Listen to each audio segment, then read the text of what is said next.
Mm.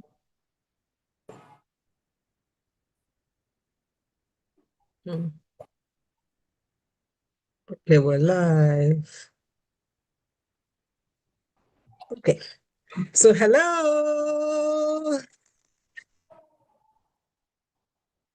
Oh, I'm so excited because today is our not one, not two, not three, not 10, not 20, not 50, but 100th episode. Oh my God, where's my bell? I need a bell of blessings. Somebody. Woo! We've made it. You guys have been Ho, here for 100 episodes. 100. What? What? Who is the MVP? You certainly are. And I am super, super excited to be here today. And I have with me my friends to make noise, scatter everywhere while we still share something. Because guess what? What are the odds that our 100th episode fell on the International Women's Week? I What know, are right? the odds? Come on now. Like there's so much to celebrate. We're celebrating you as a woman. We're celebrating us for being here for 100 episodes. And in short, please introduce yourselves, my ladies. Where do we start from? Where do we start from? Who do we start from? Okay, Ayo, your mic is off, so let's All just go with you right. right away. Hi, Introduce yourself. everyone. Welcome to our WGA IWD episode. My name is Ayo Vincent. I am a recording artist, performing artist, an author, an editor, a teens coach, an ordained deaconess of the Logic Church, a wife, and a mother of 4 amazing children, in a nutshell.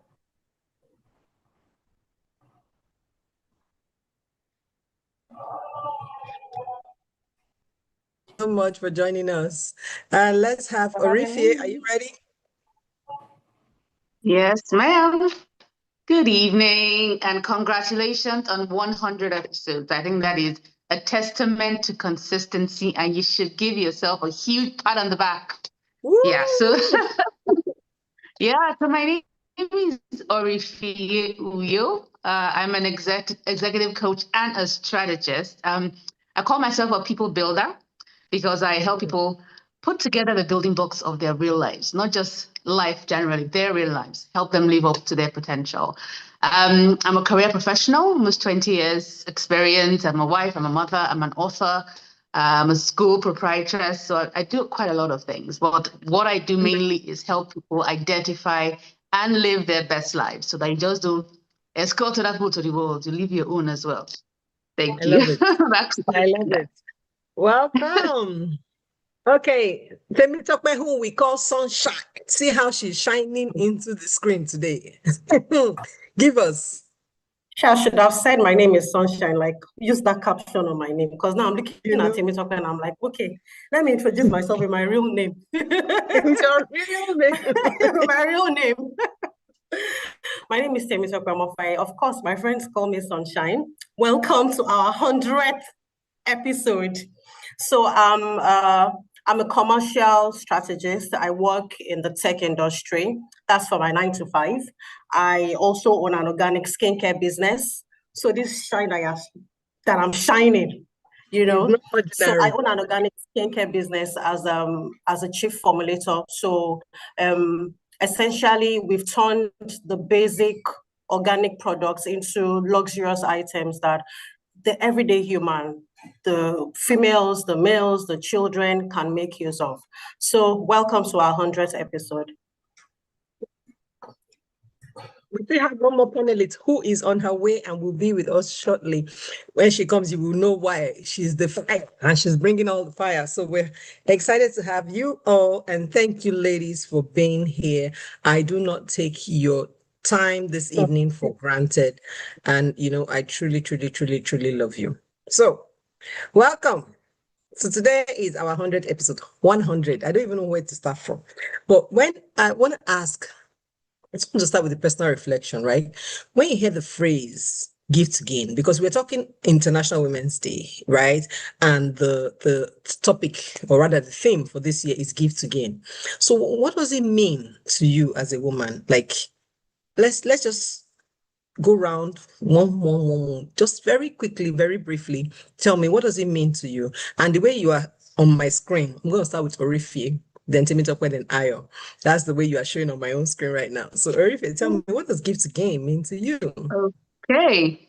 So might not be brief, but I'll tell you anyway. So this I actually really like this year's theme because I feel like this is the first time women are, kind of asked to sit back and reflect on not just what am I getting from this, but what role am I playing? What am I actually giving back? Or what am I contributing, right, in this desire for women to have basically live their best lives, have all that they need, all that they want, and be able to meet their needs. For the first time, I think in recent times, this is actually asking women, like, what are you doing? It's not just, so let the world do this, let the men do that. What are you doing as a person? So I really like that. And really, like I said, when I was thinking about this earlier, there was a story that came to my mind. And if you don't mind, I'll just tell it very quickly. So I've understood that giving is not just in terms of money, because most times when you hear give, I think we go straight to money, right? But it's understanding that it's much more than money. Giving, I think it's giving all of yourself. And to be able to do that, you honestly need to know the all of yourself so that you can actually give. Right. So let me stop there. There's something I wanted to say, but let me stop there so that others can get a bite as well. If I get another chance, I'll tell that story. It was the first thing that came to my mind this morning. Yeah. So let me bring it back. I'm sure you get a chance to tell us. I'm sure you get a chance. Temitope, are you with us? I am here. Oh, I'm here, but some powers that be are trying to disturb my video. Let me continue. Please confirm you can hear me. We can hear you. We can hear you. All right, thank you. All right, so just like Orifie mentioned, the theme for this year, for me, I think it's an impactful one to sit everyone into an introspective state, like sit back and look at yourself. Are you doing enough? Is there more that you can do? So for me, I think that, talking about women investing in women, framing it around, not just around survival, not just around self-actualization. It's something that I love, the Maslow's hierarchy of needs. It's a pyramid that, it ideates certain needs per level. You have the psychological needs. I think that's like the basic things, the need for food, then you have the safety, the need for safety, the need for belongingness, the need for self-esteem. The last one is self-actualization. And I love what Maslow did at some point. I think that he realized that life goes beyond just knowing yourself. Life goes beyond understanding what you want. And then he went one step further. The step he went further was to understand transcending, self-transcendence. So beyond myself, what do I give to others? So looking beyond the satisfaction I get from myself and looking at going beyond myself and giving to other people. And in giving to other people, you're also getting a form of fulfillment, like it or not. So you get to a point where you have achieved, maybe you have gotten to the top ladder in your career, and then you begin to. So if we look at women like Ibukwa Woshika, look at what she's doing right now.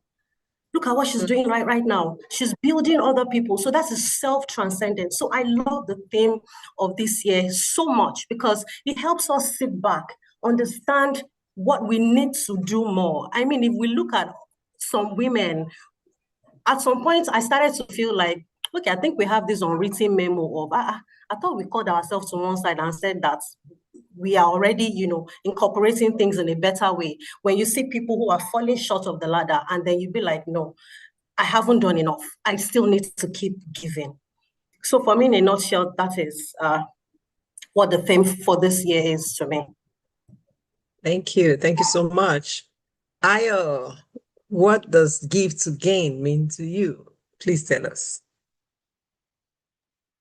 Okay, so when I think about giving to gain, first things first, I think about what we're giving at our very foundation, right? And when I think of woman, I think of first thing will be life.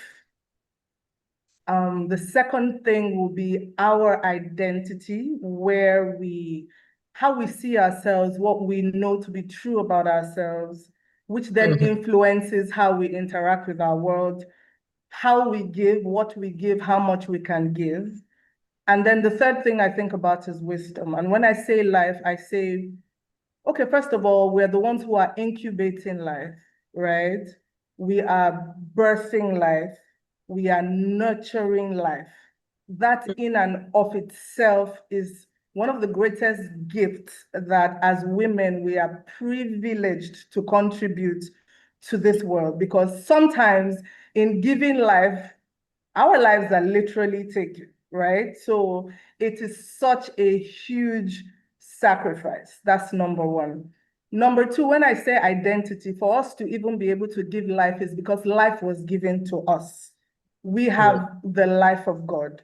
We identify as, well, for me, who is a Christian, I identify as a son of God, and son has nothing to do with gender, by the way. Identify as the beloved of God. Like, I am so passionately loved. When I think of God as a girl dad. And there are a plethora of women in the scriptures that just show how much God loves women. I think of Eve and even her being a helper, Asa, a valiant woman. So I'm thinking of strength, I'm thinking of helping, I'm thinking of assistance. And then the wisdom, when you think of your grandmother, your mother, your great-grandmother, till tomorrow we quote the things that they said to us. We have gleaned from their wisdom, we are passing these things also down to our own children, and all the many children that we didn't birth physically or biologically, but we nurture across all, the fields that we play in. And I think of legacy as well, right? And for me, it's one of the most powerful things that we can give. So a legacy of faith, a legacy of financial literacy, for example, legacy of family, the legacy of friendship, the legacy of fitness, legacy, you name it, culture, our traditions. So yeah, those are the things that come to mind. Thank you so much. Okay, and Orifia, you've shared? Okay, she was the last person. Okay, now the next question is, I want you guys to think and tell me very quickly of an incident where a woman invested in you and it literally did something major in your life, right? So you know how, we're always thinking, we had this conversation in my office yesterday when we had our International Women's Day celebration, and we're thinking, oh, how when you're young, you're told, oh, women bosses are the most evil, like don't even pray to have a woman boss, that kind of thing. So people now started to share their experiences with female bosses. And it was quite interesting to see that there were very many who had female bosses who had changed their lives, right? Meanwhile, the world is telling us that, oh, female bosses are evil, and then you come into the office expecting the evil, Correct. and then seeing evil because that's what you came That's what you're looking expecting. at, exactly. You see, so we need to change the narratives. So I wanted to share because as much as we share, that much will help us to change this thing, and people go in expecting good. So is there any time when a female has changed? It may not be a boss. It may have been in the church, at work, in the family, anywhere, who has invested in you and it made a significant difference in your life. Would like to share. I will start from Ayo now, then we go around again because my screen has shuffled the people again. Honestly, too many to share. From teachers that I had in primary school, teachers I had in Queen's College, to my biological sisters. I don't know how I would have done life without my sisters. To, my friends, you, Ify, Jill, I can name them, to people I have met in church, right? So I'll start from primary school, Miss Fakorede. The reason why I sing today is because she told me I could sing. She was the very first person who told me, you have such a beautiful voice. And during break time, I was one of those who would like to read books in class rather than go outside to play. So she taught me so many songs. The first time I ever heard of Pisokote's sister, Lauren Okote, it was from her. And, she would teach me, she would teach me songs. And, the very first, I would say, like live performance in primary school in front of the whole school and headmistresses of Catholic schools was because she put a microphone in my hand and she said, you know what, girl, you are going to sing. I was terrified, but I did it, and I was in what, primary 4? Yes. Wow. Wow. Too many to count. You know, my sisters. Blessed be. Shout out to Listen, her right now, wherever yes, she is. Like she literally yes, changed. Look at you she now. You're now did. a gospel minister. That's what you do She for a did. living. That's what Like, I do for look a at that. living. You know, That's from my amazing. sisters who have always done the impossible. Like, imagine you have sisters who live outside, like my sister Winnie, for instance. You know, for every time I had a baby, she took time off work and she would land in the hospital on the day. How she managed to time it, don't I ask don't me, know. I don't Yeah. know. So my children were literally born into her hands. Into her arms. Yes. Wow. And then it's like somebody takes load off me for 1 week, 2 weeks, right? And I can breathe. Yes. So you have WGA. I have spoken in all your conferences from day one. Do you get what I'm saying? Yes. You know, there are some people who don't trust. I mean, yes, so I know that I bring value. But there are people who have valuable friends, but they will never put them on. Yes. So it is what it is, right? You have a project. I'm like, okay, bring it on. I'll edit it. You're like, oh, I have a conference. Hey, while you're speaking, you're praying, you are doing this, you're doing that. And that's how it's supposed to be. So I always say that I can't relate when people say women don't support women. Don't It's support. not, it hasn't been my experience. It is not my reality. It will never be in the name of Jesus. Amen. Yes. I mean, I need to travel. My sister, Omomi, she's in my house. She has her life, but she drops everything to be in my house because she knows that I would never trust my children with just a nanny. So she leaves everything. She's the one driving them to school. She makes sure that they're well fed. Everything is done while I'm out of the country. I can go on and on and on. In church, you know, you have first ladies. They're giving you their platforms. They're giving you opportunities to develop your gift. To see, if you leave me here till 8 o'clock, I'll be giving you stories. We got it. Let me just shut up right now. We get it. Thank you so much. Yeah. I mean, that's amazing. And I mean, and we really need to say more of these things so that people just know that it is more of the norm than the opposites, right? So, Orifie, please tell us. And I mean, you can tell us from anywhere, from work, from, you just told us how you've been a career professional for over 20 years. So you can give us examples from anywhere, really, but just let us know how any woman has supported you that made a huge difference. I will do so, and perhaps from two different angles. Right. So the first I'll talk about from the professional angle. So I'm someone who's literally been around men my whole life. So I have two brothers. I'm sandwiched in the middle of two brothers. So obviously all the friends are always around. So I'm very, very comfortable with men.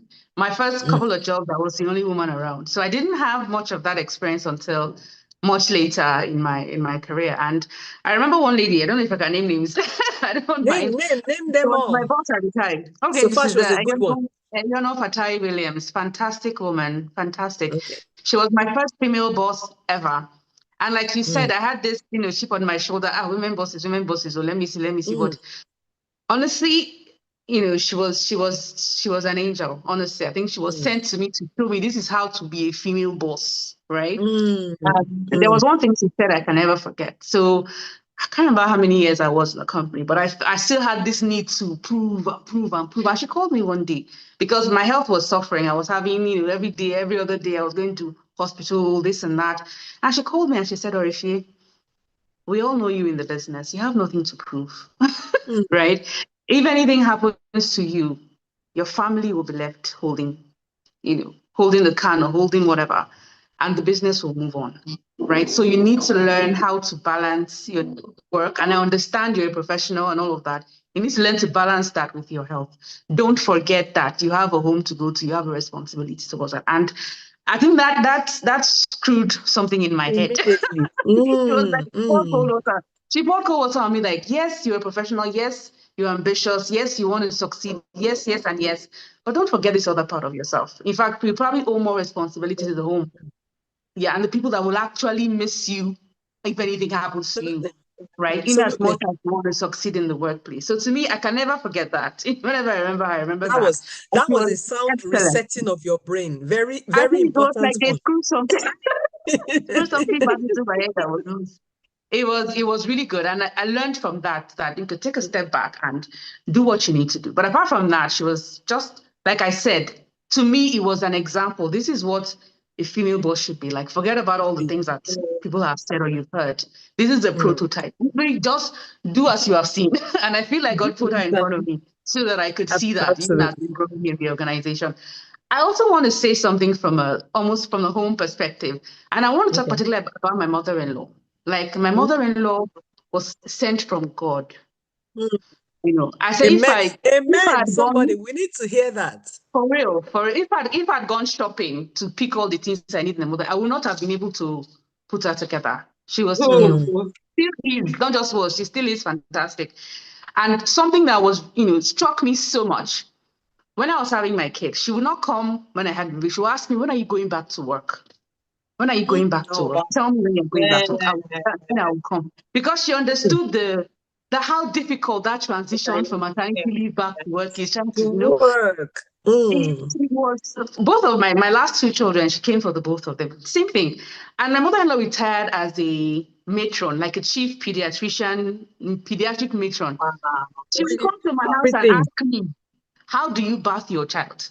So it's not because she does how do you do it? What do you feed? So she's coming, she's telling me that this is your child. I'm going to do what you want. I'm not going to come because I'm chief pediatric whatever and come and impose myself in your house. So this is how. Self-aware queen. Like I've never heard I love it. I'm telling you, like I've never heard this part of life before. Never. Wow. This is a new level, man. How do you birth the baby? She needs to give us masterclass. Masterclass, man. I'm telling you, honestly, like she needs to. 6 children of her own. So it's not as if she was a nobody. She has 6 children, including my husband, obviously. Right? She has other grandchildren, but each child she clearly understands boundaries. She clearly understands boundaries. Oh my God. I love it's a beautiful thing. It's a beautiful thing. Again, that's a prototype for me. So I feel like God just put the people in front of me. Say, see as they're doing it, go and do likewise. Go first. Go first and do likewise. I know Orife has plenty sons. Her sons are the ones ahead in front, so she will quickly become mother-in-law. So God is like, don't go and do anyhow. I've shown you what it's supposed to be. Don't see. I love it. The last thing I want to talk about before I pass it on, I think it was I spoke about sisters. So I don't have sisters, right? But I understand the need for that, the female presence. That in itself is something that is something that we give. So I literally left. My mother's, she was feeling a bit poorly, so she's in hospital. I literally left her there to come back to where I'm staying so that I could participate in this. But I left her there with her sister. She has 2 of her sisters that just came to spend the day with her. And as I was looking at them, I felt some kind of way. I was jealous. I said, "Kai." So they were like, just there, and they were just like, I don't have a sister. I said, wait. So I confronted myself. I said, I have tribes. That's how I feel about my daughter. I gave her 3 brothers. She doesn't have sister. Like sometimes the thing does me in my chest. Sometimes we're like, hey, don't worry. God, you know how the Bible talks about the one who is closer than a brother. God will give her the sister that's closer than somebody that came from the womb. God does not do. He doesn't do things. You know this now. He doesn't do things anyhow, and he has sorted her out already. See her fear that is shining. She's just here talking. She doesn't have sister. She knows the blood people that are standing for her. So what she's saying, you're just jealous for nothing, my friend. So that presence of that camaraderie, that sisterhood is also something that we need to give each other. Attention, whether it's biological or otherwise. So that's something that I think is essential for women to have that. Absolutely. Somebody on the live is saying, "Come and be my sister." I don't have any. There you go. Okay, Sunshine. Let us know. Woman, Yeah. Okay, so without mincing words, my mom, my numero uno. So she taught me. This one is Laban, last born association of Nigeria. I'm telling you, like, calling her mom. See your fellow Laban in the corner. PRO represents let's go, baby. So my mom, without a doubt, my mom, she taught me faith, and God strategically placed me in her life at a particular point in time to teach her the faith that she taught me. At a point in time when this faith, when it was looking like she herself that taught me, I'm like, but you taught me this faith. Let's walk through it together. God gave me the opportunity. So my mom won. The sisterhood that I call my friends. Oh, I have amazing friendships. I have amazing relationships with my sister friends. I have one biological sister, but I've gained sisterhood in the friends and the female relationships that God has placed around me. Then I also have one very important person who is my friend's mom. And here's what she taught me. At a particular point in my life where I didn't have my mom around me. She was like my Lagos mommy. She was like my Lagos mommy. She taught me how to have people around. So I think that whatever it was that she impacted me with, has built me up to be who I am today in entertaining relationships, in having people over at your house. So she taught me that no matter what, no matter who comes to your house, food must never be a problem. Sounds very mundane. Sounds very mundane, but it's something that has carried me. You come to my house, of course, I'm going to make a feast. I love to have people around me. She taught me that very important factor. Another one that I'd like to talk about, of course, I'm a 9-to-5 sheikh and I work in the tech sector. So I've always found myself in the midst of men. So my current place of work, of course, is also a tech company. I realized that at a point in time, when you're hearing ladies, even gentlemen, talking about our MD's wife, she's very wicked, she's very mean. In my mind, I'm like, all these negative news that people are carrying around me. I'm like, I beg you, I don't know. My very first meeting with this woman, I understood that this woman is a principled woman. Guess what? She was the very first president of Lagos Chamber of Commerce in 130 years. The first female president. I'm telling you, the first female president of LCCI. And my relationship started with that woman. I vowed that, look, whatever narrative it is that everybody is spreading, it will not come near me, please. And guess what? Guess what? This woman now opened a major door for me. You remember that I said my managing director's wife. So her husband is my direct report. Right. She really doesn't have any business with me if she doesn't want to have any business with me. So for me, it's a message that I'm sending out to women right now. You cannot be borrowing another person's trauma. You cannot be borrowing someone else's hatred. That they've said this person is wicked. Wait till you experience this person. This woman opened a major door. She opened a major door for me. Guess what? She introduced me to a major mentoring platform. I started the journey like 4 years ago. Brenda, you know this story. The testimonies. I started this journey 4 years ago. And when I was done, I think it was for like 4 months. When I was done, I'm like, okay, let me see what I can do with my life with this small thing that I collected, And then I decided to go back again last year. And the door opened wider because then I got exposed to powerful women. Powerful women. I've never had a direct boss who happened to be a mean woman. Instead, remember I said that I'm a tech chick, so I'm always finding myself in the midst of you're holding you're finding yourself in the midst of 10 men. You have to, Another major shift that happened to me last year was, meeting a very powerful managing director of an organization in Nigeria. And here's what she taught me. She taught me that, at a point, I think I was running a particular program and I had an issue at work as well. And then she told me, she said, look, you're going to allow these men to carry your emotions and use it against you. You work with them, you need to learn to.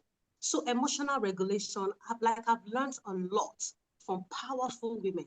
And I'm grateful that I never allowed negative narrative to affect me. Otherwise, it would have just shut me out of the opportunities that I had waiting for me. Absolutely. Absolutely. Amazing. I mean, I'm so excited at the examples you all are giving because they're such powerful examples and they're things that we all can relate to. Even things that mean, just look at that mother-in-law example. I was screaming like, what? Like, Lord, you do make them like this. I love it. I mean, I love it. And what it is that, they give us examples. My mother-in-law is amazing. She's fantastic. Like, my mother is even jealous of my mother-in-law. Like, she's like, I wish I had this type of mother-in-law. Like, that's how much we talk about my mother-in-law. So, I mean, some of us are blessed like that. But, I just think that for me, I was like, okay, God is showing me, like you said, how to be a mother-in-law because I have two boys. And I'm not even going to go and be entering somebody's house and go and be doing face anyhow because why? I too sabi. Hey, Where God. did I learn it? Who did I see? What's the example? I don't have any. So I cannot be stupid, right? In my own example, when you were talking, Sunshine, it came to me. I've not really had female bosses, and I've had female mentors, and they've been amazing. In fact, shout out to Coach Wendy. Today is her birthday. So yeah. And that's one of my amazing Coach female Wendy. mentors. Coach Wendy of life. So I mean, I've had amazing mentors, but there's one woman. Very brief interaction with her. I remember when I was writing my professional exam.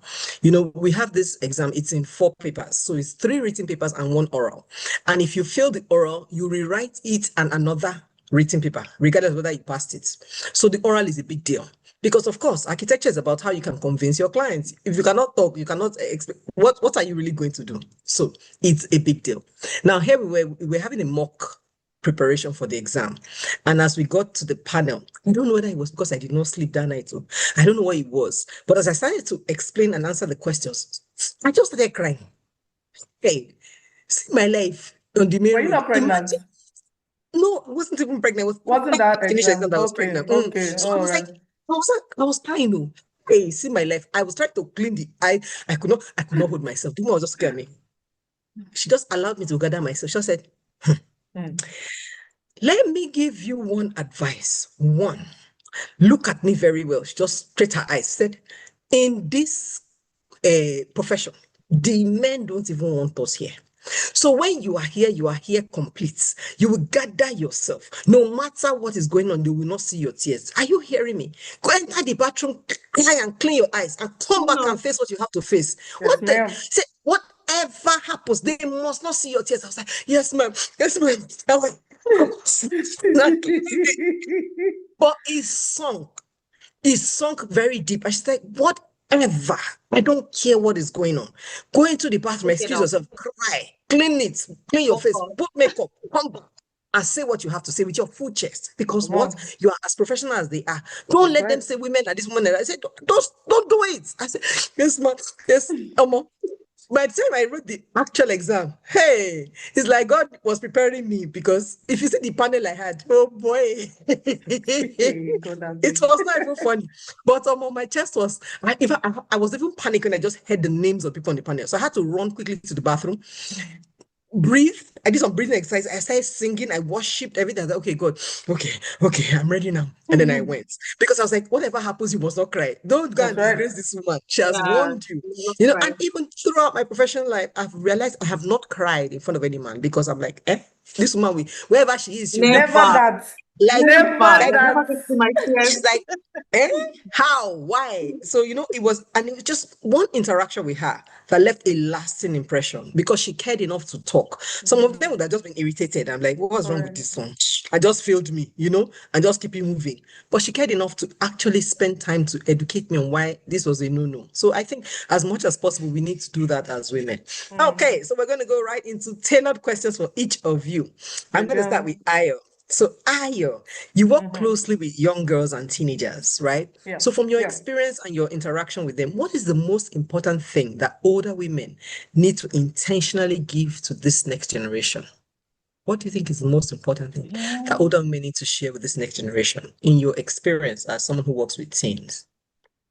Most important thing, I would say, first of all, is the gift of healing to themselves first. Because we tend to replicate trauma and we tend to pass on our struggles as foundational or building blocks for a life of success. So because you had it hard, then the people coming after you too, they must be hard for everybody. They must be hard. They did not open door for you. So you too, I will not open door for you. But yeah, you go and remove the roof. and use ladder or rope, and so we owe it to ourselves to heal. We owe it to ourselves to forgive ourselves and forgive those who did whatever it is that they did to us that left bitter taste in our mouths, so that we can impart to the next generation, that legacy of whether it's faith, whether it's an education, whether it's your traditions, whether it's wisdom, knowledge, whatever it is we're giving to them, but give it to them devoid of our personal pain and our personal trauma and our skewed perspective of the world. Because then whatever it is you are giving, no matter how amazing it is, it's tainted, and we don't want to do that. And when we do it, we rob them of something that they should have had and enjoyed, something that should have given them wings to fly, something that should have cemented their identity rather than broken them. So yeah, for me, that's what I see a lot. Let me stop here so I'm not Absolutely need to heal so that we don't bleed on those who didn't cut us. And we find this a lot with mothers and their daughters, where you just like, hey, God help me. With my daughter, the war was, this child was so outspoken, and I was like, when do you get off talking to me like that? Because in my head, they're not born me tell my mother this kind of things. Like, who is this child? And when I now realized that, Auntie, it's not really about you. Do you see? She came to her own life. You got to get with the program. This is your child. This is her personality. And you have to heal from whatever trauma happened to you with your mother. Because assertion is not rudeness. Assertion is not always disrespect.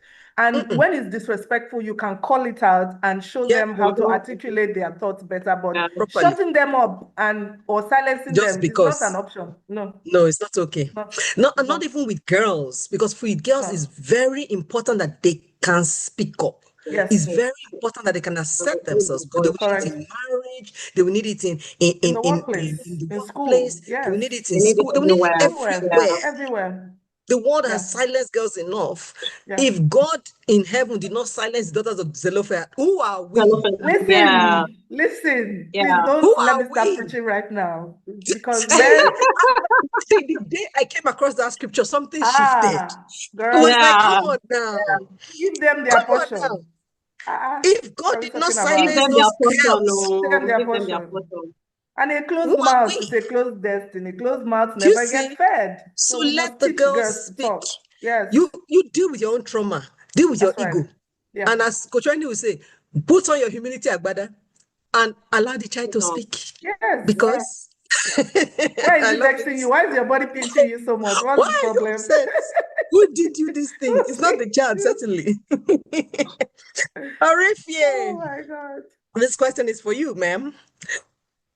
You've talked about the fact that you're in professional circles and you are also a leadership coach. You help women to, ascertain, what they're called to do and all of those things.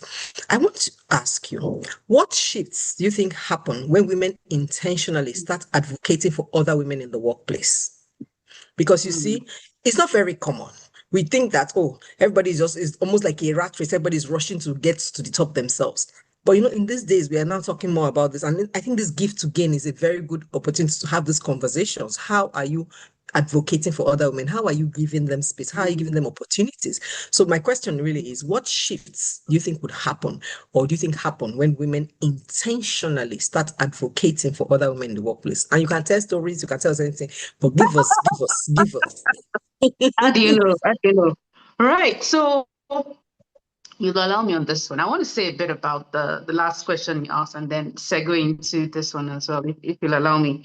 So what do we owe the next generation? I think we owe them to not be quiet about our own experiences and tell them our truths as much as reasonably applicable. And I'll give you an example. So this wasn't even about people that were younger. It's something that happened to me, right? It wasn't people that were younger. They were actually my contemporaries, and one was even older than me.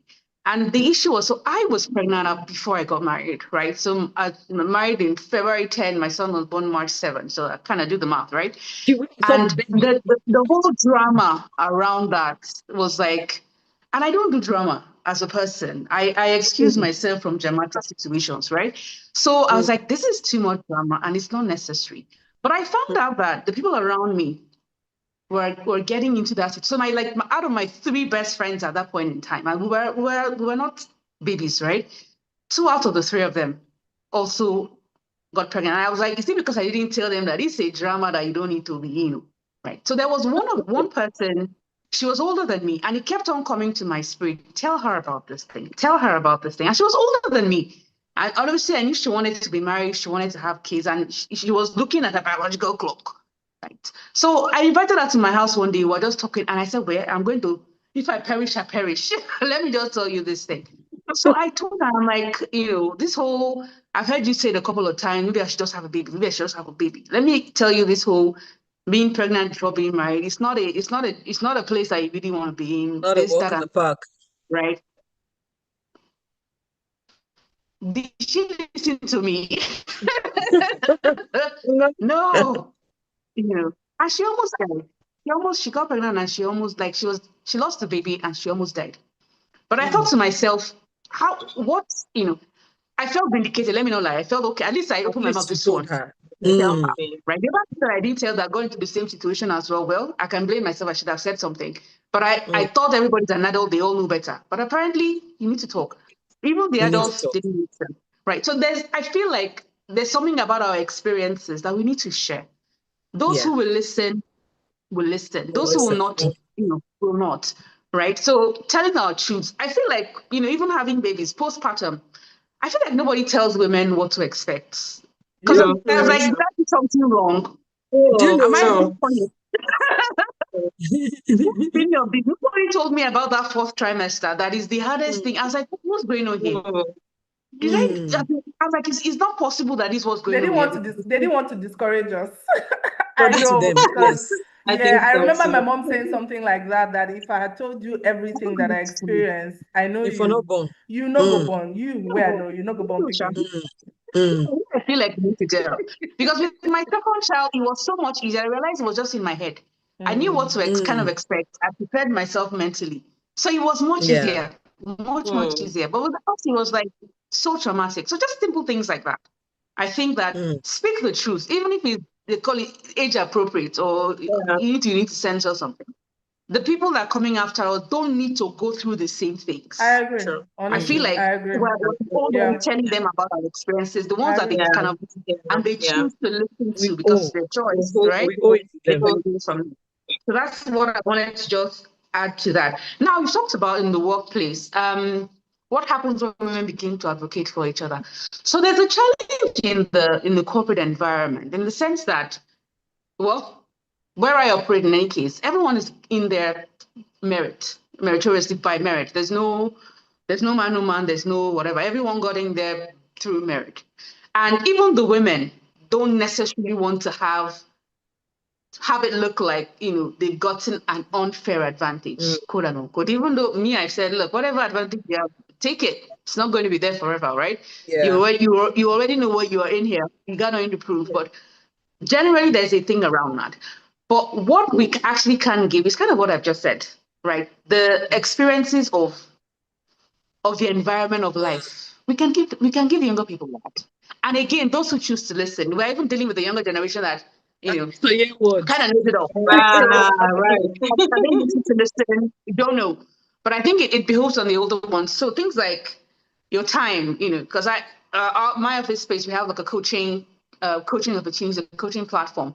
For those who request to have you as a coach, I think, talk to them about things, talk to them about what to expect. People have come up to me to say, what should I do in the workplace? How do I stand out? And I tell them, this is my own philosophy. This is what has worked for me, right? Do with it what you will, right? So giving your time, giving of your knowledge, giving of experiences, being a mentor, being a coach, being a sponsor. I've benefited a lot from sponsors, from people that would call my name when I'm not in the room, right? Yeah.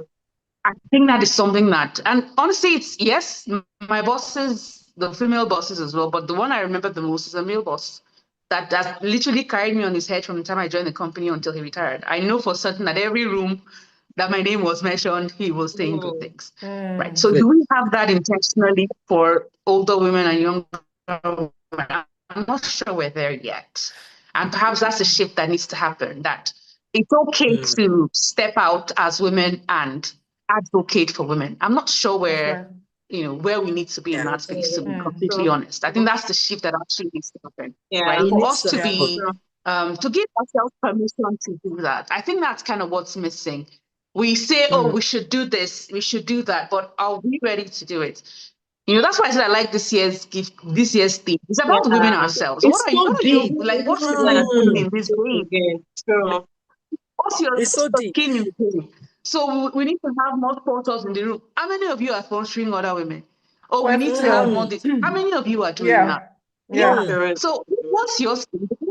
Yes, we all want to grow. We all want to basically have the opportunity to express the fullness of ourselves.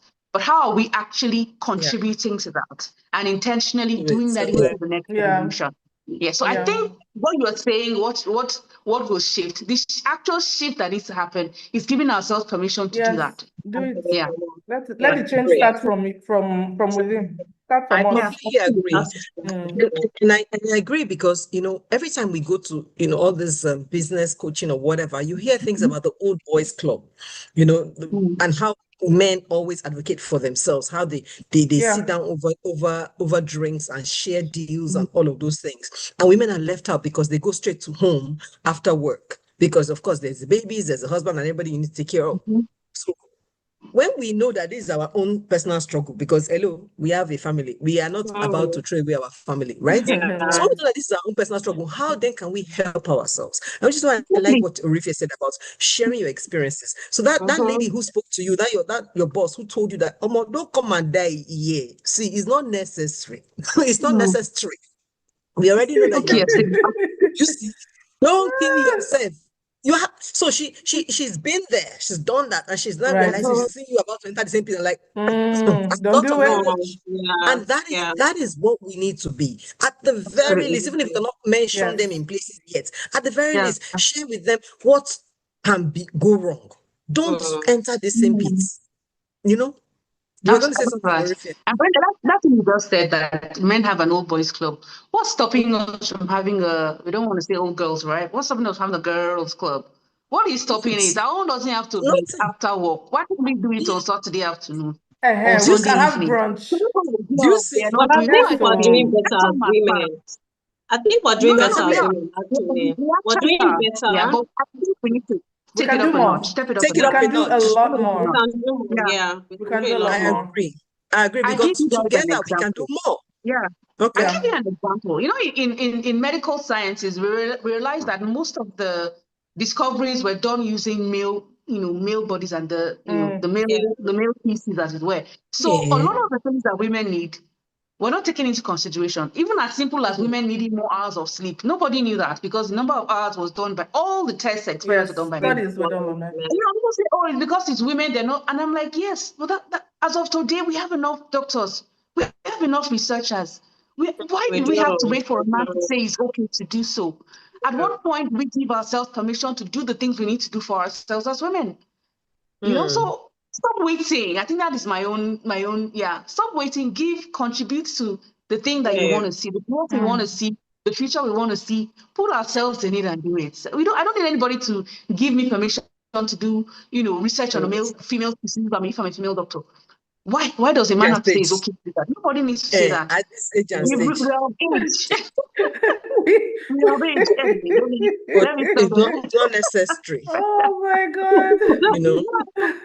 You're my way. I love it. So Sunshine, your question. Gang.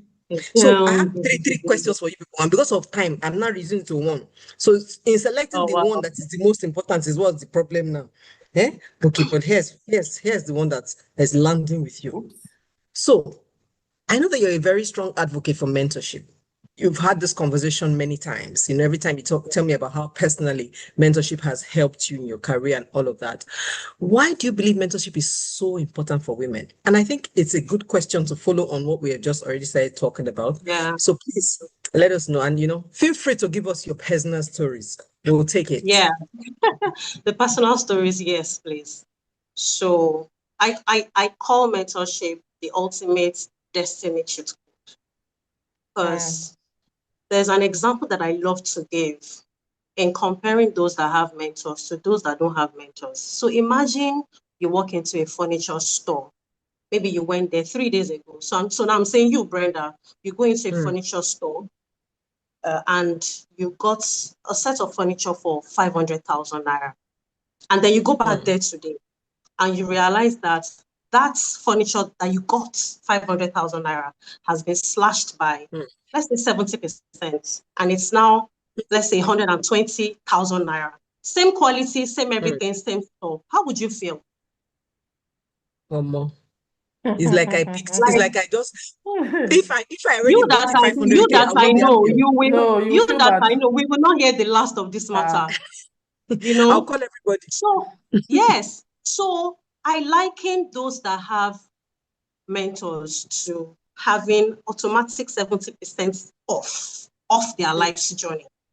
And those that don't have, you are paying the full price that those that have mentors already have 70% discount on. So I call this is powerful mentorship. stuff, man. I call mentorship an ultimate destiny cheat code, because what are you looking for? Let me give you an example. Something happened last year. So my very first mentoring session with a managing director of a very beautiful tech organization in Nigeria here. So my very first session with her, you know, we had gone past the introduction and then went down to business. Okay, so tell me, what's your 5-year plan? Let me backflip a bit. While I was telling her about myself, I had also mentioned that I was currently working on a strategic 5-year plan for my organization. I was so passionate about it. I was speaking all the English, I was naming all the figures and everything. And then it came to my own. What's your 5-year career development plan? I was just mumbling words. Do you know that I think God is just giving me the grace to forgive myself, honestly, because I'm like, and then my mentor was like, so you go out there, you have a 5-year plan for your organization. You don't even have one for yourself. For your life, for my life. I'm serious. And then we started the journey. We started the journey. She walked through it with me. I got clarity. So I was using the same documents in time interchangeably with different mentors who are also founders and CEOs in their own rights. And that is what I've been working with. So tell me, if you do not have a mentor, what are you waiting for? Why? Your question. What are you waiting for? Honestly, because so I interviewed a lady about 3 weeks ago, and this is me backing up what Orifie said earlier about us doing more. Because then you get to a point where you think that everybody should know this by now. My dear, not everybody knows it by now. No. So this young lady walks into my office. She walks into my office to interview for a role, and she will be reporting directly to me. We are just a total of, I think, 4 women in an organization that has more than 50 men. This is just to let you know how. This is just to let you know how minor female, you understand. So, and then this young lady walks in. She spoke quite well, and then as she was talking, I think they were just throwing. Of course, I was the only babe on the panel. You know, I was trying to. They were asking her questions. You know, she couldn't. So I tried to chip in. Women supporting women. You know, try to build context. Try to explain to her as they were asking questions. My darling was being very defensive. Interview panel. And then, I just looked at her dressing. I saw that this lady wore slippers for an interview. You know that kind of slippers you wear on trad? I'm serious. You know that kind of slippers that you wear on trad? That's what she wore on. I'm like, to an interview. Physical interview. It was not like it was online. So it was not online. It was not online. So I'm like, God, backflip. In our own days, I think that before you go for any interview, maybe you ask your friends. This is where I have an opportunity. What will I wear? Or you ask your mentor. So at a point, I was like, is it that? Because yes, maybe not everybody will have an Ibukwa Wushika as a mentor, but okay, how about the people in your home? Sorry, ChatGPT last song. How do I dress? ChatGPT will give you full outfits. Come on. And an amazing response and preparation. You know, Yeah. I'm like, please, what exactly is going on? I mentored 4 ladies last year. And one of them, I just realized that 2 of them, I think it was supposed to be a group mentoring program. I realized that one will always make an excuse not to show up for a meeting that you decided to set up. You said to only you So set my up angle meeting. is whatever time works for you, I'm willing to tailor my time around yours. But she You are never kind showed though. up. She'll make an No, excuse, honest, I didn't want to she'll make talk. an excuse.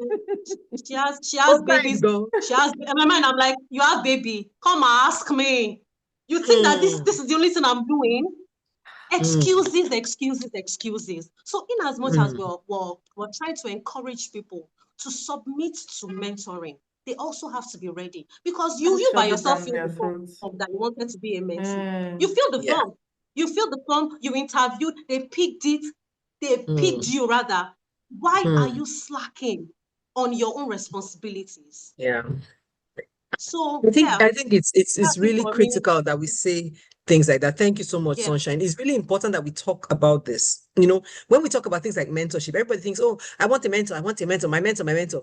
When you eventually find a You have to mentor, be ma, ready. are you a good mentee? Are you You have to be submitting to the ready. mentorship? Are You you have to be ready? ready. Because the truth of the Yes, matter is that you these have to people be that you ready. admire as mentors, they are big people. They have walked the They walk, are. they have paid the Mhm. price, and they have gotten some level of experience they want to share with you. Mhm. Their time is very precious at this Very. time in their lives. Very And if they decided that they want to pour into you, they want to give to gain. Hello, ma, you have to be ready. Correct. You have to submit The only yourself. thing Yeah. they need from You you have to submit is yourself. results. And if you cannot give results, please, you are wasting their time. These are Absolutely. very important women that have time, that have a Absolutely. lot of things they are doing, a lot of things. You heard my panel now when they were telling They things that have they do. enough. Yeah. Is anybody here Mhm. playing? No. But you will be sending me a DM, Coach Brenda, please, can you be my mentor? I will say, oh, yeah, let's go. Then simple 30-day challenge, I say you should come and do. You do Can day you one, walk the talk? Already. Can you you have walk tired. the talk? Mm. Can You you are honor the already mentor? tired. I said 30 days last one. You have only done 3 days, you are tired. You're tired. Are you even ready? So how do we help you? That's it. So, truly, Brenda, So I you know, just think it's are we, important. are we even ready? See, it's important we say these things. Are we really ready?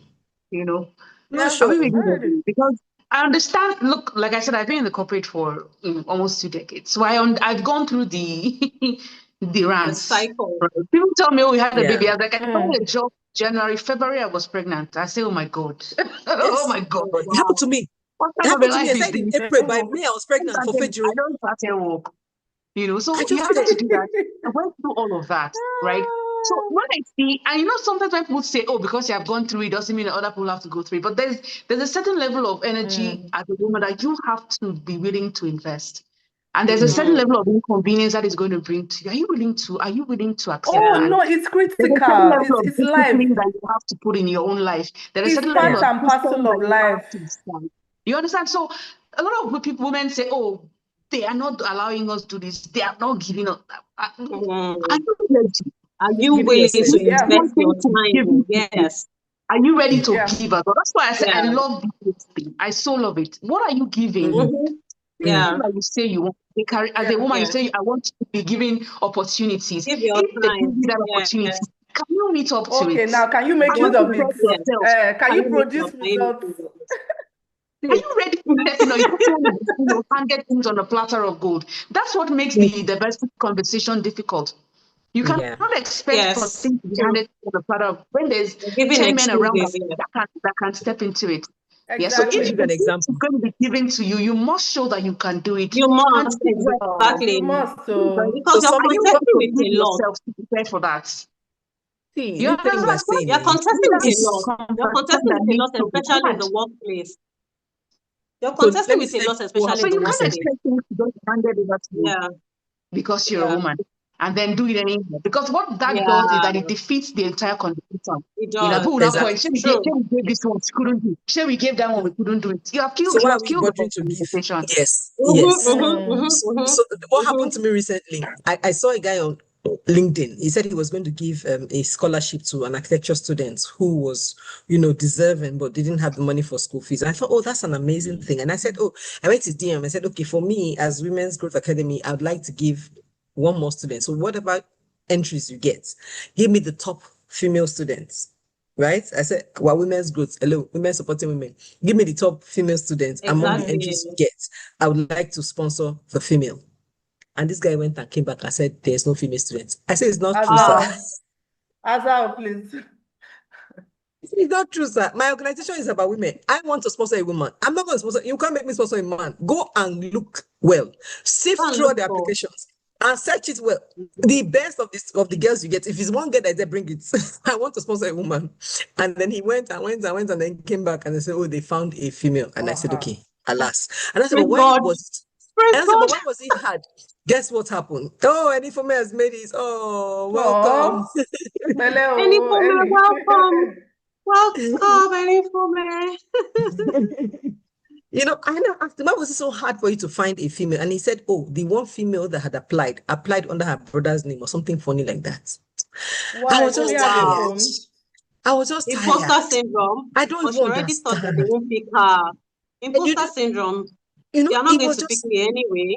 I was just tired. So I said, okay, here is the money, but please, can I even meet this person? Because I want to speak to her. I want to understand what's going on, because a lot of us we need to have these conversations. We need to let people, because I went to school, when we were in my architecture class, we're 40 in a class of 40, we're 5 women, 5 girls. By the time we're graduating, we have reduced. We did not complete the 5 again. So it was not, it was difficult. Yeah. We had to strong our chests, and say, this thing will not defeat me, I will defeat it. By fire, by thunder. Do you understand? We went through that kind of life. Then I not come outside, I come and be crying in interview. What's wrong with me? I wanted to slap me. So we need to have this conversation with the women. We need to let them know that, it's important. And if turn on your camera, because I was about to ask your own question. You're just right on time. Right on time. Sorry for the traffic. She was at an event and she said, oh, she was going to make it home before 7. But alas, the traffic said, no. Who are you to decide when you cannot be made in said, Lagos? Who are you to decide? Who are Do you you realize to it's determine? Lagos? It's not Abuja. You cannot say when you'll be home. I say when you'll be home. I mean, 7 minutes journey can become 47 minutes journey. Yes, so this was Lagos last week. Last week. Yes, please. Go ahead. Can I say something? Okay. Yes, please. So I think this conversation we're having, particularly about the young women, I think one more thing as older women we need to give them permission to be themselves. Yeah, because just this thing that you said around somebody applying under her brother's name, I'm just reflecting what's the thought pattern that made that make sense. I can't really understand it, but I'm sure she must have had a reason for doing that. Give them permission. Honestly. Yeah. So that you can be yourself. Yeah. Go ahead.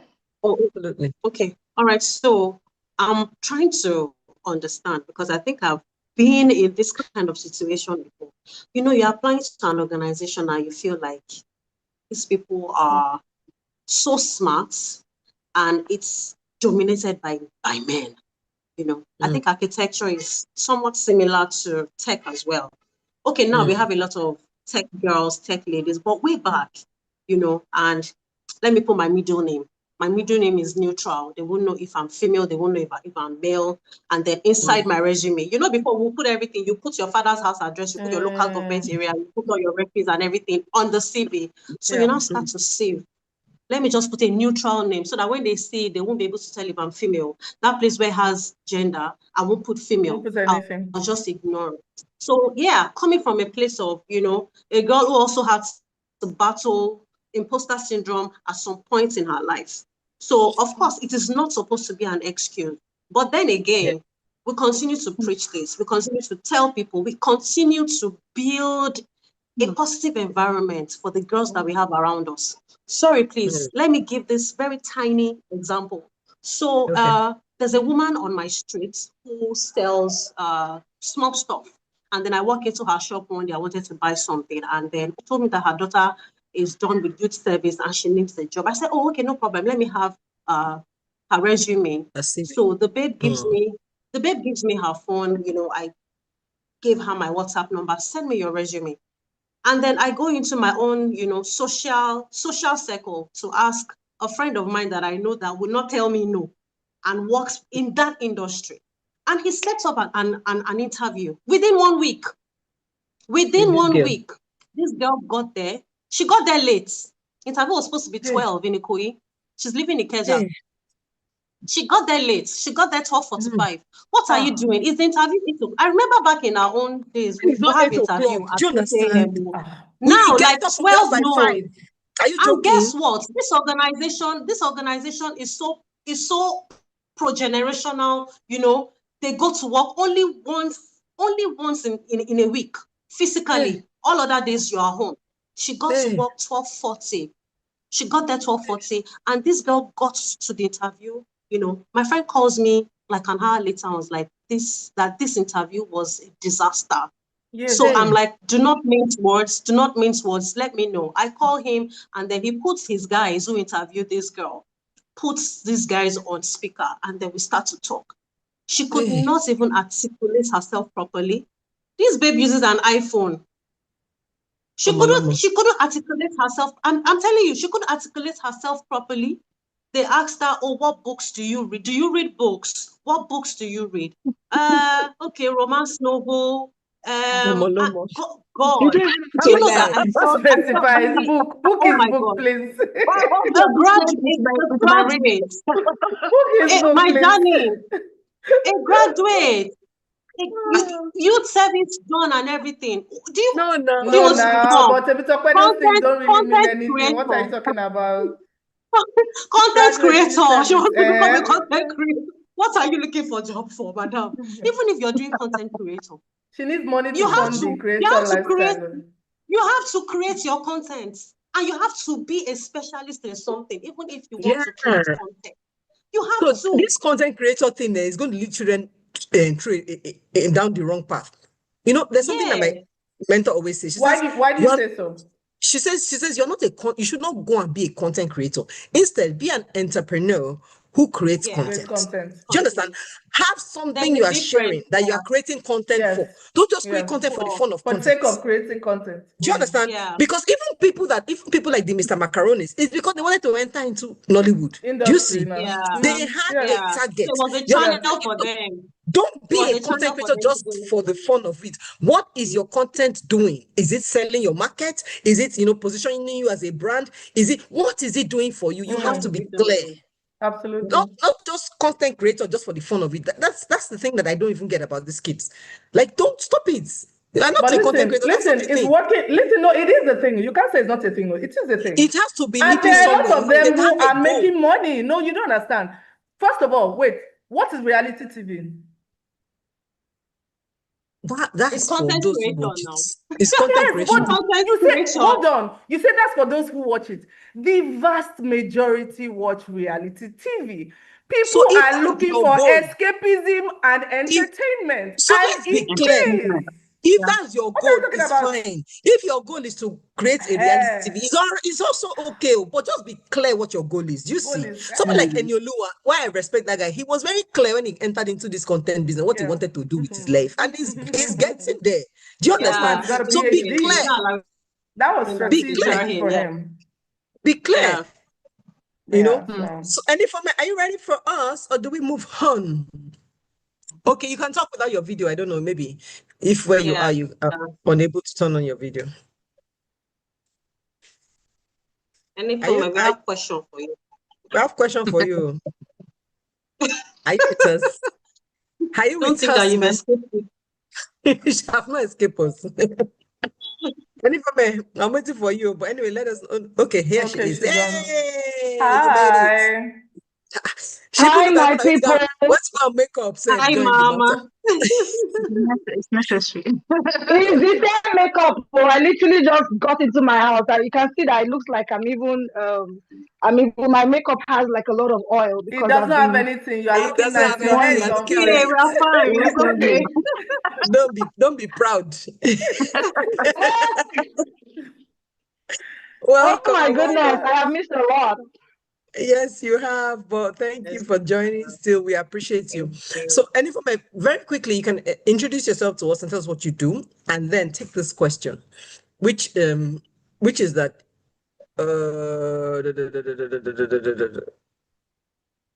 okay, let me let you introduce yourself first because the question is almost explaining what you do. Let's not jump the gun. Okay, good morning, good afternoon, good evening, everyone, from wherever you're joining from. My name is Enifome Obini, and I am a reformer. That's like the word that describes me, right? My work is at the intersection of trauma, leadership, and productivity. What I do is really around helping women heal from trauma, reignite their inner spark, and reinvent themselves so that they can live again purposefully and profitably. So it finds expression through many ways, but at the end of the day, my goal is to give life. My goal is to help anyone who life has knocked down and maybe probably was just a part of them died to be able to return to who they were before and to live again, right? So I'll stop there for now. I also run a shelter. The work that I do is also around my CSR is the Lead Again Foundation. So I run a shelter for that. And we literally help women with holistic well-being and empower them economically so that they can be reintegrated into the society. So that's about me. Yeah, for the benefit of this conversation, let's leave it there. Thank you. Thank you so I do a much, lot Anifome. more other things, but let's leave it there. I Yeah. know. Well, thank you so much. Anifome, we know her as Anifome the fire. Anifome is she brings the fire into moderating conversations, emceeing. Just call her for when just hear small of her like this. Anyway, Anifome, time is fast spent. Let me give you your question. Mm. You work with abused women, women who are rebuilding their lives. So, what is something that every woman should know about how to support another woman going through a difficult season? So, I was reading something about Job and his friends. And every time I read that Job, I'm always angry at those friends. Like, hello, sirs, if you could not help, couldn't you just be quiet? Do you see? So, and we have a lot of things like that happening in real life, when somebody's going through stuff and people just become, advisor at Noamagbe, as we say in Edo States. So, the question is, what do you think women should know, every woman should know about how to support another woman who is going through difficult season? Thank you. Please. Okay, Take thank it. you very much.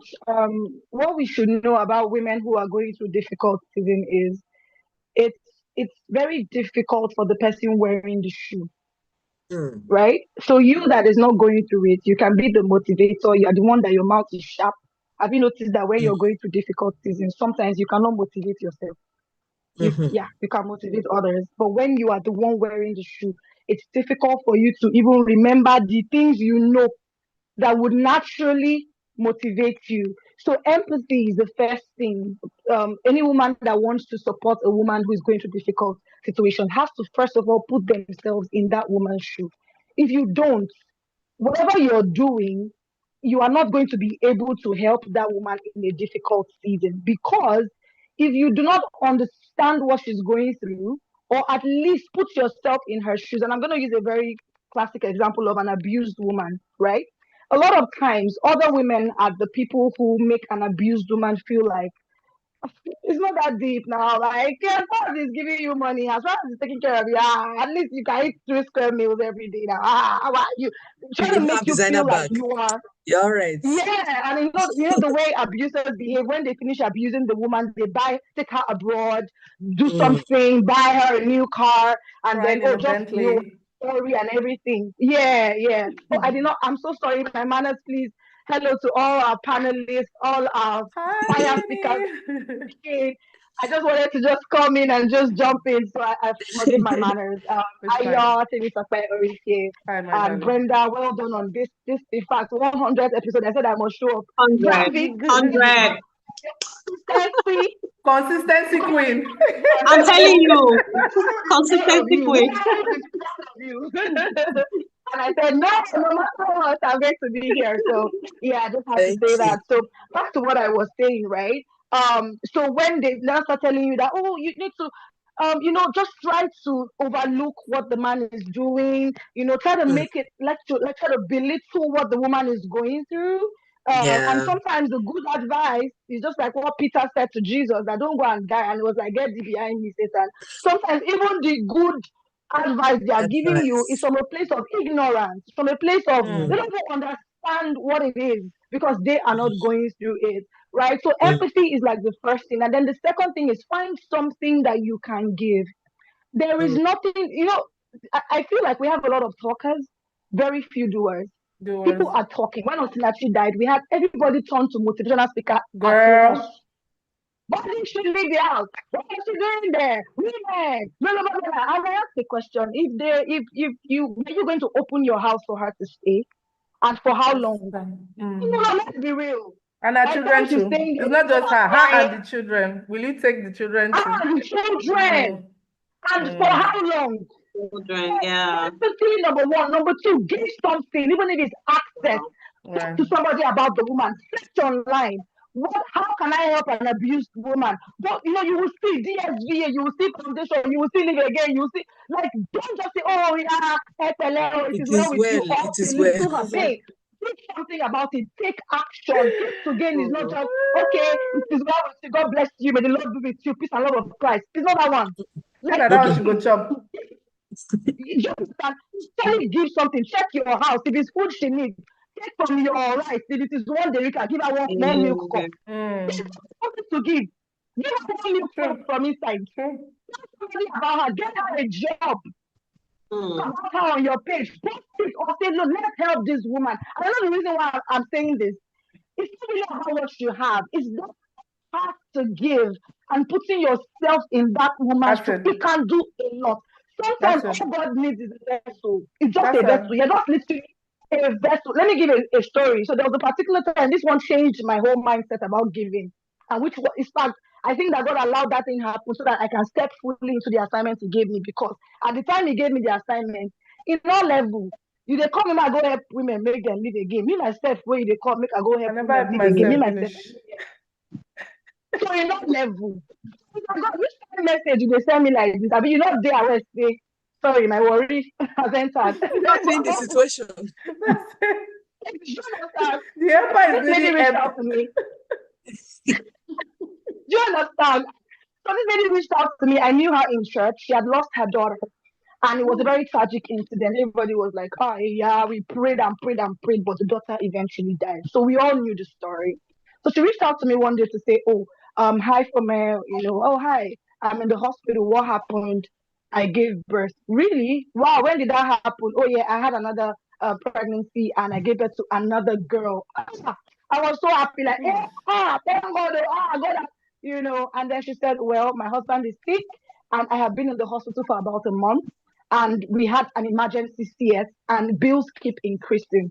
And so as it is now, there's no hope of me paying this money. The day she called me said, no lele, no anything, no money, no, like the day she called me, the account was red. So I was like, hey God, what am I going to do? I'm so sorry. I'm so happy that you gave the ball. What are we going to do? I don't have any money right now and everything. She now said, post it on your page now or your status. And I said, oh, okay. I can do that. So I quickly posted it on my status and my Instagram page. I kid you not. In less than 24 hours. If people ask me, I come from America, this one, how far? What's going on? Have they paid? For what situation now? How can I help her? Like somebody created a WhatsApp group to donate money for her. In less than 24 hours, bills were offset, everything was, and she went home, she was discharged. She was telling me, thank you, God bless her. I was like, Jesus. So even if I don't have money to give somebody, you can raise it. You have influence. God has placed you in the midst of people. Yes. That's powerful. That is powerful. Relationship currency, any comment? Relationship currency. Yeah. I said relationship currency. Yes, but at the same time, I have to take action. I didn't just tell her, hey, Yeah. You could have ignored her. You could have said, Fine. I'm so sorry. I can't help you at I this don't time. have. I'm sorry. Yes. Yes. Yeah. It's beyond my control. But that thing taught Yeah. me something. Just Yeah. try. Make an Yeah. effort. Even if it doesn't work, you know that don't say another woman and her own this thing. And then some women have this mindset that this person brought the problem upon herself. Herself. Especially with abusive, women that Yes. went through abusive. Why did she Yes. say that? Why did she marry the man? See, it can happen to anybody. To My own case, Anybody. say the man just crossed for car. I meet him on a Sunday. He dey go church. All the form of godliness was there. So if it is about, oh yeah, okay, yes, the warning signs are always there. But at some point, you begin to, this person will change. You are praying, you are Yes, fasting. now. You don't Because just all of us say, okay, have I want to just questions. up and go. Nobody's perfect. You understand? It's We not should be easy, more yeah. women, It's not because now easy. women, they cause women problems. Side chick, na still True. woman. So women should be more empathetic. If you put yourself in somebody's shoes, you will not feel another woman pain. And you will do what you can do to help that woman. Everything I have done from that time till today has been this thing. It changed my mindset. That's why I'll be able to do outreach, do this one. Because I just feel like, Brenda, how far? Oh, please, do you have pots? Do you have this? If recently in the shelter, we did not have pots. We have 4 men and 4 children right now. And the pots were like, we'll be cooking up and down. So no pot again. I just put it on myself and say, please, oh, we need pots. Oh, please, who has new set of pots that they gave them in their wedding or so? I'm not using the key. We got 3 new sets of pots. Another There woman you go. donated. A woman. Wow. So, Jonathan, okay, so that has changed my mindset that look, even if, because the work is so huge that only you can Can't do even it. do. Yeah, only you So can the carry best it. thing is Only to, you can carry it. you can't, I will just die. You understand? You know, Yeah. the work is a lot. So it has really helped me, and that changed my mindset. So yes, empathy, and taking action, no matter how Something. little. How Don't just little. say, bye, where I with agree. you, we go. I'll stop there because of time. Yeah, Biblical. that's true. It's biblical. The Bible says that you don't see somebody that is cold and say, "Oh, be warm." Be warm. Wow, be Somebody's warm. hungry. You now say it is well with you. Be filled. Go in peace. Like Jesus As was how? literal. It He was is well. literal It is about well. it How? to It say, is well, my don't sister. just do that. Give something. Give him the coat off your back. Give him Hey, something. yeah. I've And never Yeah. understood people that are like this. So anyway, you could know me. I've never understood it. Never. Like if you can do something, Do do it. it. Like okay, let me not just. It is well. It is well, my sister. let's It is leave well. it. Say So I think something this to is that. our closing And it's question. so bad. I'm sorry, Brenda. It's so bad that when you know that you can do it, you just want to be seeing the status and be saying, hey, yeah, hey, another woman I'm don't get saying, that. Oh, yeah. No, that you there's cannot Want something. to be give up. looking and No, saying, well something done. seriously wrong with such an individual. I'm convinced. Well done. I'm Nothing to do. convinced. Nothing. Something No, is It off. no. is well. Something is off. So my closing question. Thank God, Anifeme got in her own questions. Brenda, I'm happy. can I say something just before you do that, your Okay. closing Okay. question? So I think I mentioned it before that a lot of times when we hear give, we think it's money, right? But giving is so much more than that. The experience, your time, even like Anifeme has said, your WhatsApp status. Yeah. Right. So Yes. there's something the pastor says. The Bible says give to all who ask, but it doesn't say give money. Give What money. is it that is in your power that you can give? There's nobody that has nothing to give at any point in time. There's always I Sometimes agree. it's that you know somebody who knows somebody. Yeah. Sometimes it's that you have a word of advice. Sometimes it's that you have an experience that you can share that can, give them life. Yes. Whatever it is, there's no point in anybody that comes to ask you. To me, what it means is that you have something for that person. Nobody said it has There's to be money. definitely something. Yes. And it's an willing and opportunity to open be a to do blessing. something? Exactly. Anyone that comes to you, you have something to give them. It doesn't have to Because be the money. Holy Spirit that There's sent them to something you knows that within you. there's something you can Exactly. give. Yes. But Yes. let's just be clear, Shao. What's his name? Somebody that is hungry does not Elijah. need what? Does not need advice. Please. So let He me give give you you an example. example. No, wait first. Might as well finish. An Wait example first. of something that Somebody that happened. is Somebody that is hungry hungry does not. does The not person does not need need advice prayer. in that period, and So the person does not need sometimes go people don't in know what peace. they. Can I say something? Let me give you a story of something that happened. So a guy came to meet me to ask me for a significant amount of money, and I asked him what do you want to use it for, and he told me it was like a medical issue, but it wasn't an emergency. It wasn't. Right. It was something that they wanted.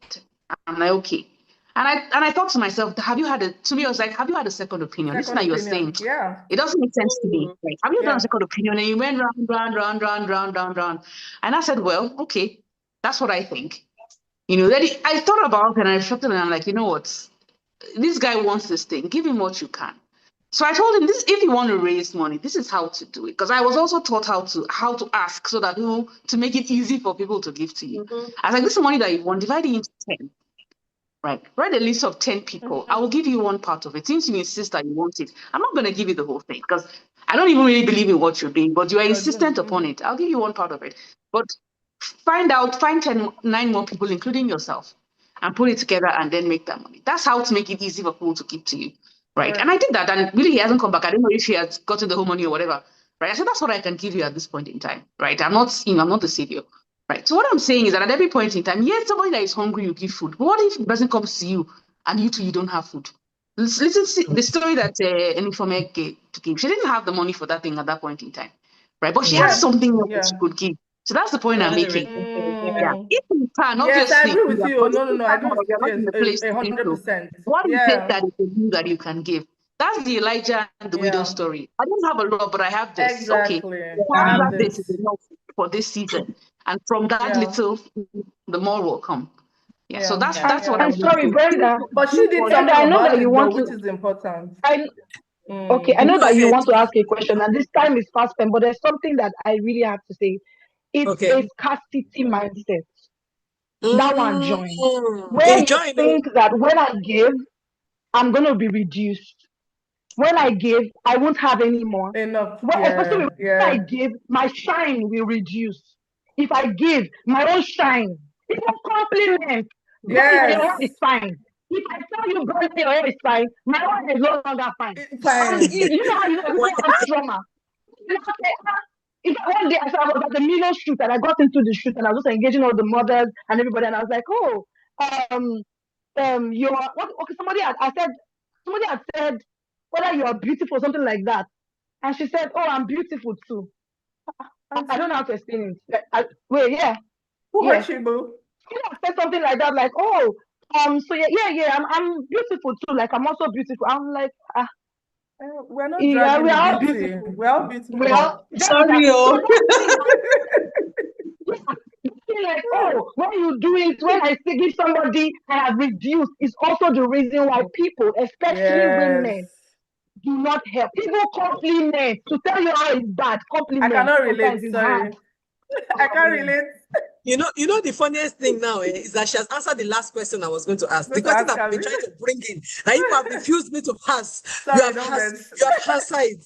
Because now, Holy Spirit inspired. Holy Spirit is like, they have to come out. Because the question was going to be, what do you think? Where is the question, Steph? Come back here. Oh yeah. What stops women from investing in other women? That literally was the question, right? And she's giving us one example: scarcity mindset. That's one of the answers. That's one of the answers. Some think that giving will reduce them. So that's one. So you've given me your own. Oh yeah, Orife, Ayo, one. I don't even think I know. Don't even ask me because I cannot relate. Trauma. Let me answer for Ayo. The second one is trauma. The second one is trauma. Please. I cannot relate. I don't know. Let me answer for Ayo. This is the question. Let me answer for Ayo. The second one is trauma. I know me and trauma. I know they use trauma. Trauma. And African women, see, I'm sorry, white women, well, except the ones that have black roots. White women don't really have that problem. I've done my research. African women, there's something in their roots. I'm not kidding. There's something in their roots that makes them think that if I extend help to another woman, I am reducing myself, or it's like I've been eroded. It's an African. See, check it. I was moderating an African conference with Kenya, Ethiopia, different people there. And one woman came and said, I've never forgotten that quote, the greatest problem of an African woman is another African woman. And listen, I'm telling you, I've not forgotten it because from elsewhere, I wrote it down. A woman from Morocco or something, she said, the greatest problem of an African, that thing, there must be something. It's trauma. We need to break this cycle. It's They've a been curse. hurt before. It's a They've been curse that we need broken to before break. by a woman, or somebody need to did something break to their mother, or their mother, somebody did something to it. So they begin to transfer it more like a generational heritage or legacy that every woman enter your house, so the woman should call your husband's phone. Like all this trauma, all this from our experiences, upbringing, background, things that have happened, our environment, what is predominant there. For example, they snatch people husband, so if you want to wear a bunch, No, but this thing, sorry, something like that. This thing, I think is all about narrative, context, and framing. Because if you say that this is the reason why we generalize in this manner, maybe because a woman has men do things to men all the time. All the wars in this life were started by men. Men take other men's jobs, men take other men's wives, but you don't hear this narrative. You never hear man is another man's problem. Do you know why? Maybe we need to reframe these things. Maybe we need to change our perspective. Maybe we need to change the context. So I have a big problem with this. I like to add something. Problem. Sorry. I wanted to touch on what Ayo said. Do you know why it is not like that with men? It's because of the makeup of the woman. The emotions, emotional pain, trauma, they are related. Men have emotion, listen, men have if trauma. a woman does something to another woman, no, this one is proven. If a woman does something, we are very deep. Women are deep. We have the ability to incubate. We have the ability to regurgitate. Men do it. Women can be breathing. Because of the field created due to those thoughts that are looped. It's very difficult to unprogram the program.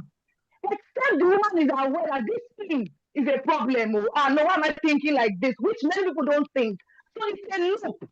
Many people don't have the emotional intelligence to know that, okay, this thing is a loop. Why am I even thinking this way? Is it even normal? Men move on fast.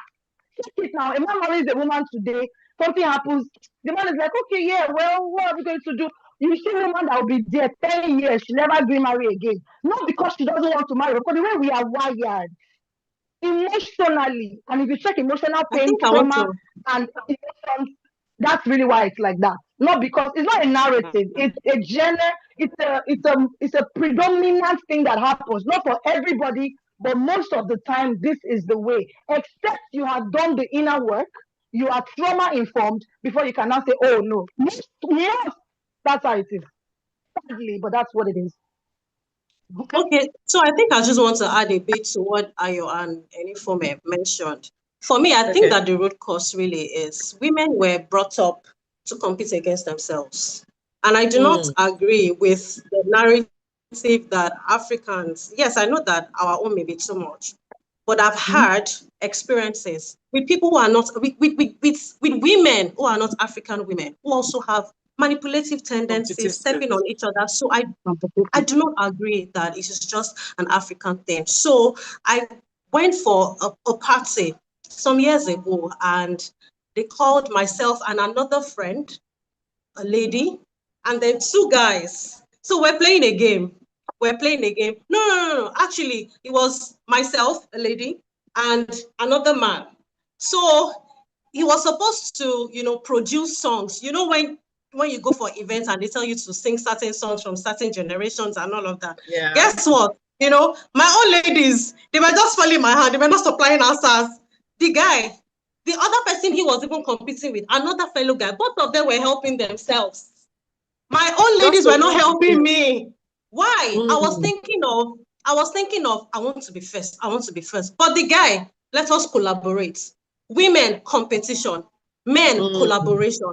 And unless we stop this narrative, we will continue to be at a spot where a woman will always want to be ahead. A woman will always want to, step on other people's toes. So for me, I think that it's one, the competitive part that women were forced to be in because of, a man is marrying many wives. How do you get the attention of the man? You compete with other wives to be the sweetest wife. So for me, that is the root cause. That's the root cause, and it is not just limited to African women. I have a friend right now in the UK who is having issues with another person with a Briton. So it is not just to be limited to African women. If you say women as a whole, yes, how can we work on this, create an enabling environment? Of course, we are products of the environment that we grew up in. I heard Ayo Vincent saying something like, oh, she couldn't relate. Her own environment is different from my environment. But at the end of the day, we need to look inwards to understand, unlearn some yama behavior, unlearn some yama behavior, relearn, and just be the better version of ourselves. Thank you. Sorry, Brenda, I know you want to close this thing, but could it be that the reason why? No, sorry, I want to say something. Could it be that the reason why?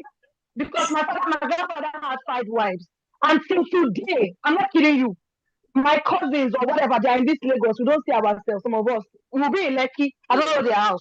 I'm serious. It's a real problem. So this thing you just said now, I 100% agree with you. Could it be that it's because it's the Africans that used to do this 5 wives, 6 wives thing? Was it like that before? Like, do white people marry 5 wives, 6 wives? Could it be Very valid point. I take back my decision. I believe it's more predominant in Africa because of all the issues that Africans deal with. Yeah. And slave trade, everything, polygamy. Yeah. It's not really like that in that land. You go if you also look at the educational system, if you look at our educational system, so you will see the competition there. One teacher comparing one student to the other.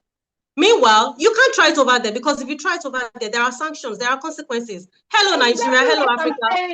What consequences? What consequences do we even have? The impunity, I can do anything and I'll get away with it. Do you understand? So all of these factors at the end of the day, but generalization for me should not be a thing. So don't say, oh, African generally. Do you understand? So there are some things that I did not experience that Brenda experienced. Borrowed trauma. Another thing I was going to say, any female wasn't here when I was talking about my my managing director's wife, who everyone said, oh, this woman has fire on her head. They had given me a lot of negative narration about her, like, oh, this woman is not a nice woman.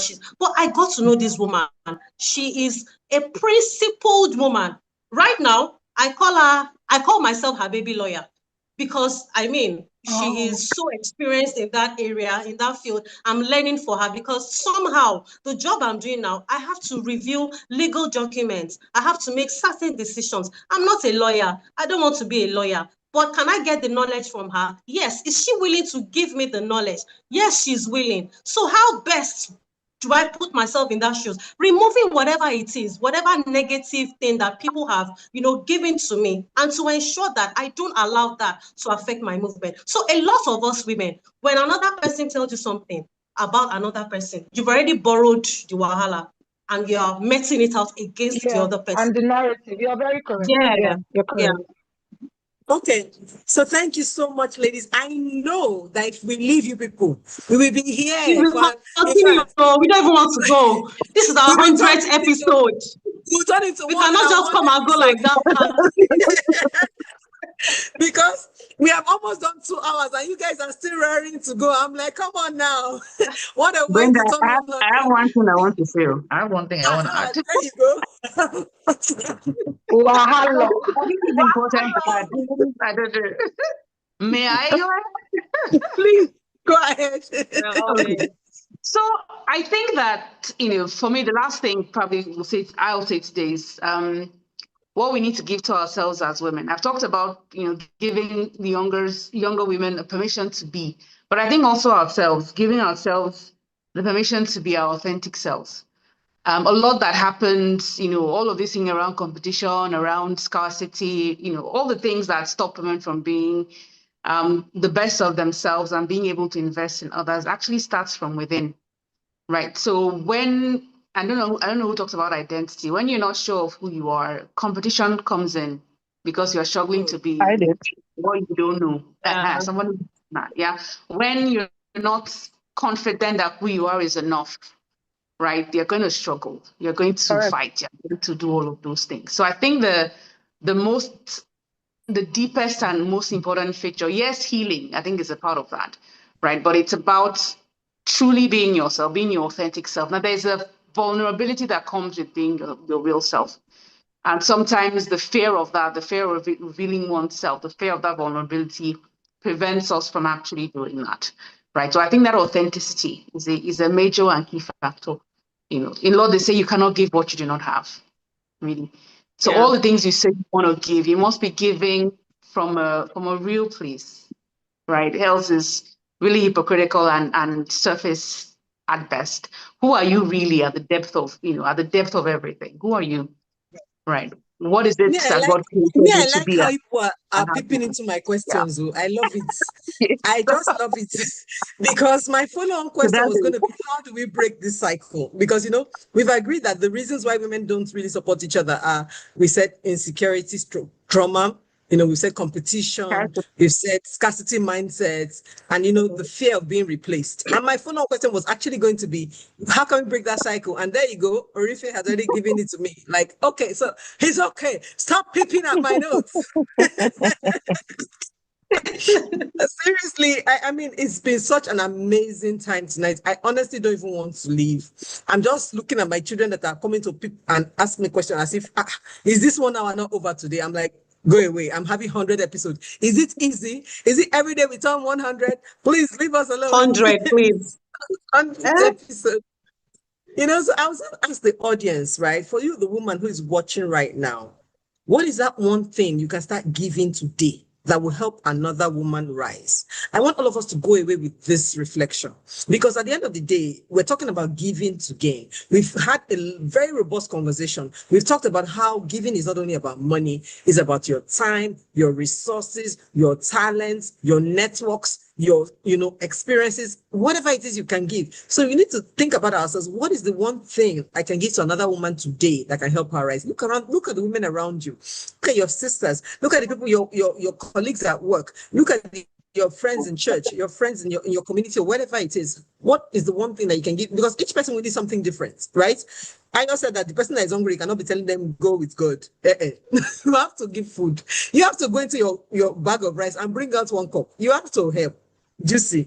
But the one who you see that you are giving food every day, it's not sustainable. You have to be able to think one step further. Okay, how can I help this person beyond just giving a cup of rice? Do I take a look at your CV, polish it, and then share it with my friends and say, okay, do you have a job for this person? How can you open your networks to this person? These are all the things that we need to think about today. So, in closing, for all of you, because if I leave you people, you will not let me go. But before we go, I want this to be your last, sort of like last words, right? I want you to complete this sentence. So because somebody gave to me, today I commit to giving dash to other women. And this could be different for everybody because we all have different, where we're coming from and what we're exposed to. So tell yourself today. So let me start from any, mini, manimo. Let me talk about today. Because somebody gave to me, I commit to giving dash to other women. What is it that you commit to giving to other women today? I mean, I'm sure you can answer this. I know. Mentoring Absolutely. for Absolutely. Orife, what would you commit to giving to other women? Because somebody gave something to you. Yeah, I think wisdom, really, and encouragement.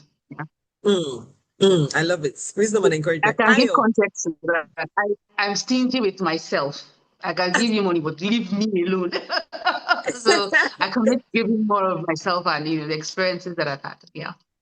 Absolutely. And I know because we have lived 40 years on earth, at least all of us on this call have lived minimum 40 years. We have a bucket full of experiences to give. Yes, bucket please. Full. I'm not Bucket a child full. anymore. No, sorry, ma. Ayo, what do you commit to giving other women? The same thing that the Lord Jesus Christ gave to me, love. I love it. Love, and more love. You can't go wrong with love. No. There's nothing greater than love. Any for me, what do you commit to giving other women today?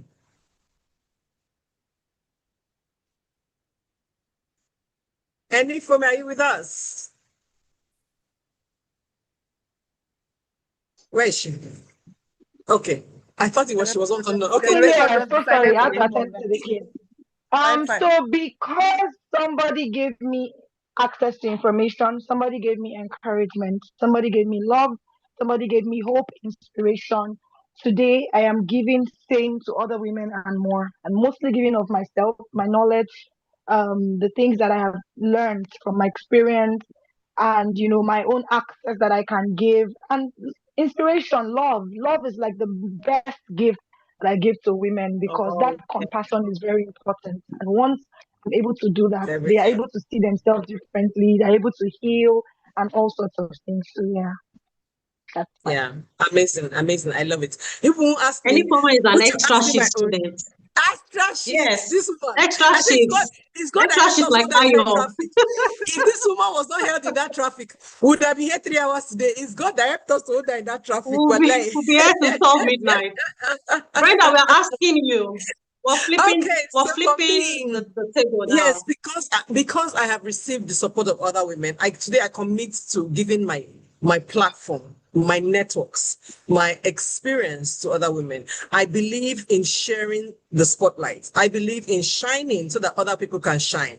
I believe in sharing this because I mean I was healed of the scarcity mindset. So when anyone said, I was like, I was healed of that thing, and it spread across different areas of my life, not only with finances, with my even with everything. So today I commit to giving of my platform to and my experiences and my networks to everybody, because I'm the person that if you come to me that you need this, I will search through everything. I mean, there was one lady who came to me, she needed school fees for her child.